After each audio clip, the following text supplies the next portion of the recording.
Bonsoir tout le monde, ici Monsieur Cacahuète et ce soir nous sommes samedi 28 août 2021, il est 22h30. Alors j'ai encore un peu de mal sur ce côté-là au niveau de ma dent, tout ça, donc je suis désolé si je parle pas très bien. Ce soir dans ce nouvel épisode de Parlons DVD, donc on va vous parler d'une comédie sentimentale et avec beaucoup d'humour. C'est Amour et Amnésie, donc c'est Zouglute qui a choisi le DVD. Alors moi je connaissais pas du tout. Alors après, donc moi j'aime beaucoup les films quand même avec Adam Sandler. J'ai pas tout vu, il y a encore pas mal. J'ai du mal, je bug. Il y a encore pas mal de films que j'ai pas vu avec lui, mais voilà, j'apprécie toujours de voir les films où il joue dedans. C'est plutôt en général des bons divertissements. Il y a toujours moyen de passer une bonne soirée dessus. Sauf, même si j'avais bien aimé le concept de Click, je l'ai trouvé quand même assez un petit peu bof, quoi. C'est dommage, le concept était bien, mais par rapport à d'autres films qu'il a fait, c'était pas le plus intéressant. Mais voilà, il y a souvent il y a moyen de passer un bon moment sur ces films-là. Donc celui-là, je le connaissais pas du tout, donc c'était la découverte. Et Zuglut l'avait déjà vu une ou plusieurs fois, c'est ça. Donc il y a Adam Sandler, Drew Barrymore. Donc le titre s'appelle Amour et Amnésie. Alors, un film de Peter Segal qui a fait Self-Control et Punch Drunk Love, un film que j'avais pas du tout aimé, que j'avais vu sur Canal Plus à l'époque. C'est le seul Adam Sandler que j'avais pas aimé dans ceux que j'ai vu. Et, euh, et donc oui, donc le réalisateur fait, c'est pas la première fois qu'il fait des films avec Adam Sandler. Donc avec Drew Barrymore, il cite Charlie c'est drôle de dame, Charlie Angel, Écart de conduite, E.T., etc. Adam Sandler, il cite Self-Control. Self-Control, je crois que je l'ai pas vu celui-là. Punch Drunk Love. C'est pas les films les plus intéressants avec Adam Sandler à citer. Il y en a d'autres. Et Sean Astin. Sean Astin, c'est qui dans le film? C'est peut-être son meilleur pote. La trilogie Le Seigneur des Anneaux. C'est un acteur du Seigneur des Anneaux. Et on l'aurait pas reconnu. Ouais, c'est son frère. Le frère Non, je crois. de Lucie. Eh oui, je crois, ça Alors, le synopsis. va. Moi, je connais pas les noms des Lui, acteurs. c'est le dragueur aux relations sans Eh lendemain. oui, Sean Astin, c'est son frère. Oui, Dans Seigneur des Anneaux, qu'est-ce qu'il sait qui je sais pas. fait? Un des personnages principaux. Ah bon? Un des hobbits principaux. Ah bon? Sam Gratt. Sam Gamgil? Bah oui, Non. c'est ça. Ah bon? Bah oui. Bah, il est méconnaissable. Bon, alors, lui, c'est le dragueur aux relations sans lendemain. Elle, c'est une charmante habitante du coin qui souffre d'une étrange maladie. Pourtant, lorsque Henry rencontre Lucie, il est immédiatement sous le charme. Mais chaque nuit, Lucie oublie tout ce qu'elle a vécu la journée précédente pour être à ses côtés. Mais chaque nuit, Lucie oublie tout ce qu'elle a vécu la journée précédente pour être à ses côtés. Henry devra apprendre à la séduire à nouveau, chaque jour étant comme le premier. Après, il y a pas mal de bonus, ça on les a pas regardés. Commentaire audio de Drew Barrymore à Peter Segal, Making of, les expressions hawaïennes, réelle comédie, de la chaîne américaine, Comédie Centrale Bêtisier, scènes supplémentaires et commentaires audio optionnels, 3 clips musicaux avec Adam Sandler, son nouvel album. Ah bon, il faisait des chansons Adam Sandler. Filmographie, film annonce. Alors, c'est un film un petit peu particulier, donc Adam Sandler, donc déjà, il le cite pas, mais bon, c'est un petit rôle qu'il joue dedans, mais il y a un des acteurs d'SOS Phantom. Je parle des deux films d'origine, SOS Phantom. Je parle pas du reboot un peu moisi, ni du nouveau film qui est pas encore sorti. Mais voilà, donc il y a un des acteurs d'SOS Phantom qui joue un petit rôle d'un médecin qu'on voit de temps en temps dans quelques scènes. Et ça fait toujours plaisir de le voir. Alors, donc pour résumer le film, donc au début, donc on a Henry qui nous est présenté un petit peu comme un dragueur qui aime pas s'engager dans les relations. Et donc du coup, il profite du fait qu'ils vivent sur une île touristique, donc l'île d'Hawaï. et donc il drague les touristes, donc parce qu'il sait qu'elles sont là de passage et qu'après elles s'en vont.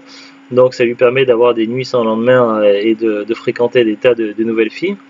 Sauf que un jour il fait la connaissance un peu par hasard de Lucie et il tombe quasiment pas tout de suite mais très très vite amoureux d'elle.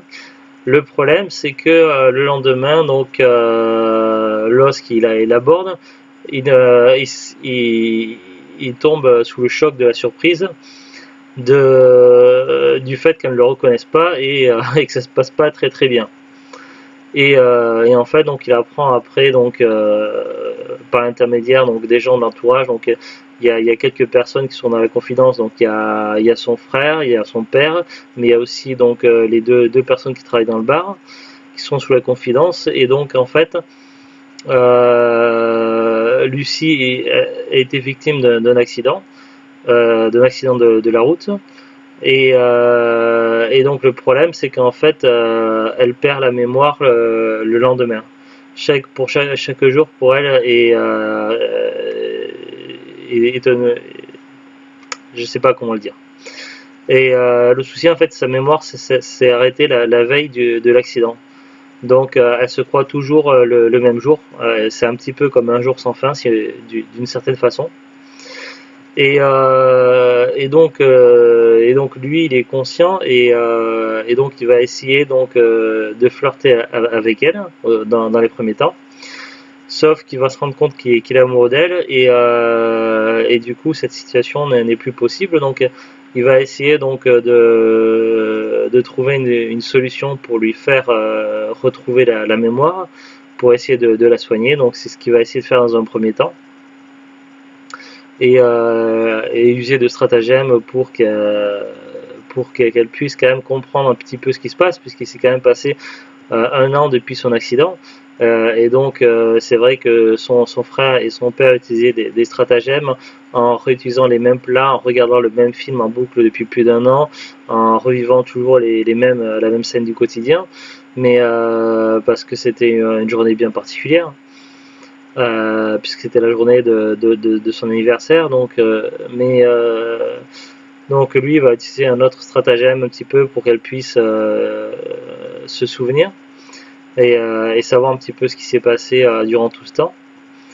Le souci c'est que du coup leur relation va évoluer, mais à un moment donné ça va être un problème, et donc pour elle ça va être un crève-le-cœur, parce que elle est également amoureuse de lui, d'Henri, et le problème c'est qu'il ne peut pas pour elle, elle ne voit pas de futur et d'avenir possible pour eux, étant donné qu'elle se souvient jamais de ce qui s'est passé. Et donc il n'y a qu'une seule possibilité, et donc évidemment donc ça fait penser un petit peu à l'histoire d'amour qui finit par la séparation. Et séparation. Évidemment, on est sur un film qui se finit bien, donc je ne vais pas en dire plus pour ne pas dévoiler tout spoiler le film, mais on est quand même sur un film avec un happy end, avec une bonne résolution. Mais grosso modo, c'est un petit peu la trame du film. Alors on a la romance, de l'amour, tout ça, donc il y a quand même des côtés romantiques. Il y a aussi quand même pas mal de bêtises, de différents personnages qui sont quand même assez bêtes, voire très cons.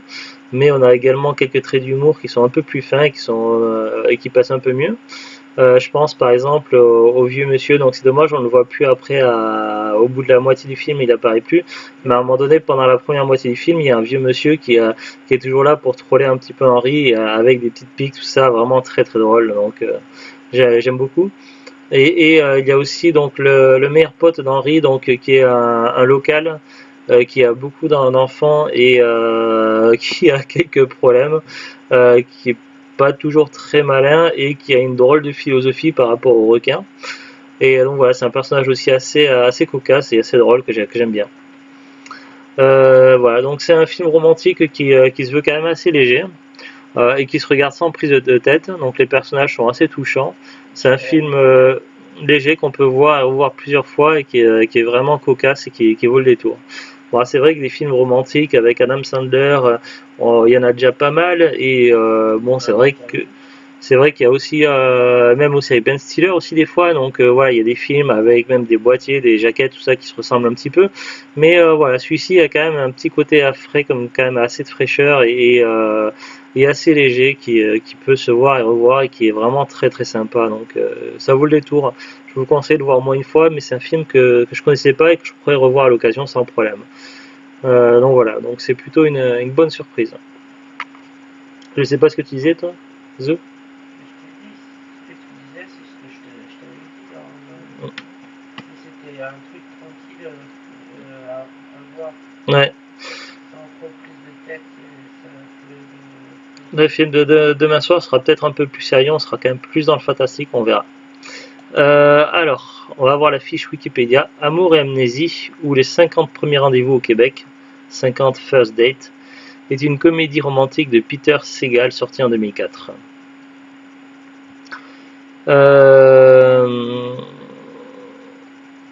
Le titre original 50 First Date. Titre français Amour Amnésie. Titre québécois Les 50 premiers rendez-vous. Budget 75 millions d'euros. Genre comédie romantique. Durée 99 minutes. Sortie aux États-Unis le 13 février 2004, en France le 30 juin 2004. Une recette de 120 776 832 dollars US dollars et 59 625 euros. Casting Adam Sandler, Drew Barrymore, Rob Schneider. Ah, Rob Schneider, il joue dedans. Et il joue Hula. Ah, l'assistante qui travaille avec. Parce que. Là, C'est son pote. Ah, celui-là, c'est son pote, d'accord. Oui, non, je parlais c'est aussi parce qu'il a une assistante aussi, parce qu'il travaille dans un zoo aquatique. Ah, d'accord, avec ça. Donc, oui, donc son pote, je l'avais pas reconnu, mais c'est Rob Schneider. Mais d'habitude, il est pas comme ça. T'as vu comment ils l'ont grimé, comment il est? Ouais, c'est pour ça que je l'ai pas reconnu, mais c'est vrai. Avec un œil gauche, un œil. C'est vrai qu'il a souvent la même dégaine dans les films, Rob Schneider, mais là, je l'avais pas reconnu sur le coup. Alors, Sean Astin qui joue Doug Whitmore. Il y a aussi donc Lucia Struss, Dan Aykroyd. Donc c'est un des héros des deux premiers films SOS Phantom. Amy Hill, Helen Covert, Black Clark, Maya Rudolph, Pomaka Brown, Jonathan Lougran, Lynn Collins, Joe Nakashima. Ah, c'est celui qui joue le vieil hawaïen, qui est drôle. Esmond Chung, Catherine Winnick, Marguerite Cazin, Christine Bauer, Jackie Sandler. Ah, quelqu'un de la famille Adam peut-être. C'est là. Je me rappelle pas qu'il y a un dentiste dans le film. Parce que c'est dans un caméo, donc il est peut-être sur une. Voilà, on voit vite fait. C'est pas il, c'est elle. J'ai pas dit il, j'ai dit elle. Mais oh, tu dis sa femme. Ah oui, sa femme dans la vraie vie, oui, mais pas dans le film. Non. Oui, mais là je parlais du film là. Jackie Sandler, donc il joue la dentiste, mais je me souviens pas qu'on la voit dans le film. C'est dans un caméo. Kevin James, pareil, c'est un ouvrier, c'est dans un caméo. À moins que c'est au tout début. Au début, vite fait, qu'on présente des personnages. Au début, quand tu vois plein de femmes, et oui. Ouais. Maintenant que tu parles.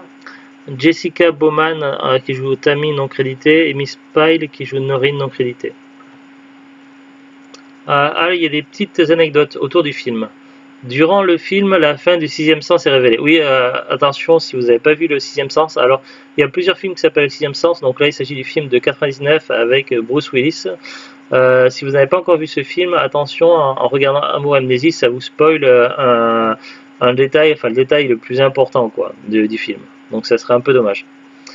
Le personnage de Lucy Drew Barrymore est atteint d'une forme d'amnésie réelle appelée amnésie antérograde.